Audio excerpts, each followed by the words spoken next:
Assalomu alaykum qadrli obunachilar. Mana bugun Farg'ona shahriga ham yetib keldik. Paxta ekish texnikalarimizni hozir yig'ish jarayonidamiz. Tez kunda Xudo xohlasa fermerlarimizga shay holatda ishga tushiriladigan holatida topshirishga harakat qilamiz.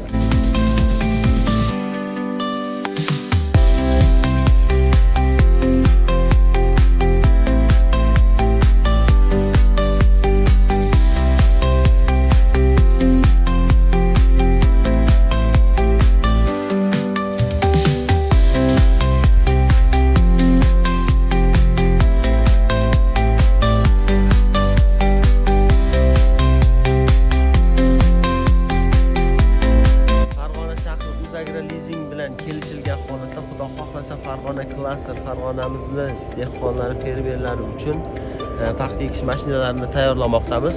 Xudo xohlasa chigit ekish paytigacha barcha paxta ekish mashinalarimizni tayyor holatda o'z egalariga topshiramiz. Bizdan uzoqlashmang, eng zo'r kontentlarimiz hali oldinda.